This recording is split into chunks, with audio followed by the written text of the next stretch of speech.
And of course, you know Ross really, really well. Yes, Ross actually had a fantasy football programme on the radio before fantasy football was on telly. A long time ago. Gosh, it was a long time ago. And we were saying it's 20 years ago. He hasn't changed at all. I've changed enormously. He's not changed at all. He hasn't changed at all. He stays forever young. It's the Californian sunshine. It is, yeah. It's extraordinary. Ross, I'll talk to you later. Thanks, love. Thank you very much indeed. And David, great to see you. Nice to see you too. Now, you are doing a thing which I think is the scariest thing in the world. You're going back to doing stand-up. Well, I did start doing stand-up again. Having not done it for a while. In 2013, I did a show about fame called Fame, Not the Musical. And in an attempt to brand myself, I'm doing a new show called My Family, Not the Sitcom. And actually, the reason I'm doing it about my family partly is that I had a lot of really absurdly funny and humiliating normally stories about what it's like being famous. I put them all into Fame, Not the Musical. And I thought, what else do I have a lot of funny stories about? And actually, it's my family, because I come from quite a strange family. OK. So that's why I chose to do that. Because your mum, a colourful character, My mum is a colourful character. And one of the things about my mum... my mum passed away in 2014, and one inspiration for the show is that I noticed that when, at a funeral, there were all these lovely people saying that she was wonderful. Yeah. But I thought, well, you don't really know her. You didn't really know her. And if that's all we can say about people who have gone, that seems a bit flattening. And I want to talk about her idiosyncrasies and her eccentricities, because that, for me, brings her to life, and that's the best to remember people. So one of the things that was slightly odd about my mum is that she was obsessed with golf. Really? She didn't play golf. She was just a bit mad. And, in fact, this is one of her books, Beyond the Links, which is about golf memorabilia. I can read you, there's a tiny little poem at the start. There's always a poem. This one goes, what brightens life throughout the year and makes all cloudlets disappear? What binds in friendship strong, sincere? It's golf. So there you go. OK. You knew that was the answer, that's the thing. That's the answer to so many questions. But in this show, I actually reveal the reason for that, and the reason for it is quite complex, because my mum, it turned out, was secretly, or not so secretly, obsessed with a man who sold golf memorabilia. And she was not very secret about this, and that's what I explore in the show. Oh, that's fascinating. Amongst other things. So there's no, there's no barriers. You can go... There's absolutely no barriers. Come see the show. You can go wherever you like. Well, my belief is that the best way to celebrate people is disreputably, if you see what I mean. Is just talk about them honestly and truth in a real warts and all way. And if there's love behind it, which actually there is, then what happens in the end is you get a real picture of them that is not mean, but is just real and truthful, rather than just saying, oh, they were wonderful. They were wonderful, because people do that at funerals. Obviously, of course they do. Everybody says that. Nobody's going to say a bad word.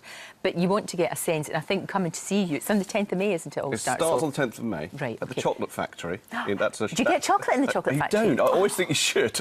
You should. You should, but no, you just get theatre and comedy in it. Can I talk about my dad as well? Right. My dad is still with us, and my dad has dementia. I talk about that too. And again, a subject that most people would think that's a bit complicated to talk about. Yeah. But actually, since I've been doing the show, because I've been trying it out, lots of people who are in similar situations have said to me, well, I'm pleased you're talking about this, and I'm pleased you're trying to make comedy out of it. Because otherwise, all you can do is be silent about it. Yeah, or despairing. Or despairing about it, exactly. Do you think most things you can be funny about? I think all things... I think all things you can be funny about, and all this fuss that we have now about, oh, you can't say this, you can't say that. Yeah, because somebody's waiting on Twitter to get offended. Well, I talk about that too. I talk about the fact that we live in a very policed culture We do. I don't believe I believe what you have to do is look at the individual joke. So you can make a horrible, awful, mean joke about a subject like dementia, or you can make one which I think is humane and engaging and speaks to people who are in the same situation. And I think you have to look at it on a joke-by-joke basis. No, I think you're right. I think you're absolutely right. Now, your mum wrote books, obviously for her reasons of her own. There were lots of reasons.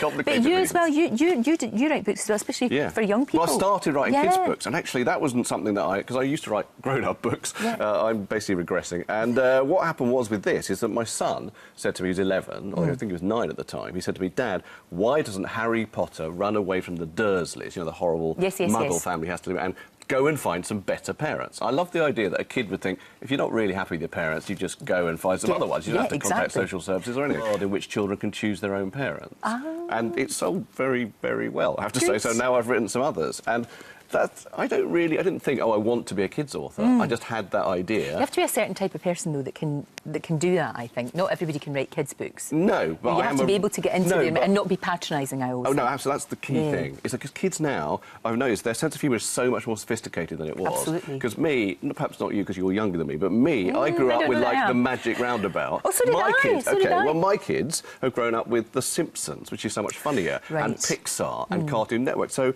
like the other day, I went to school, I took Ezra on the school run, and I was holding the Times newspaper under my arm, right? I don't know why I was holding that. And he said, please don't do that, Dad. You might as well have a pipe and a fedora.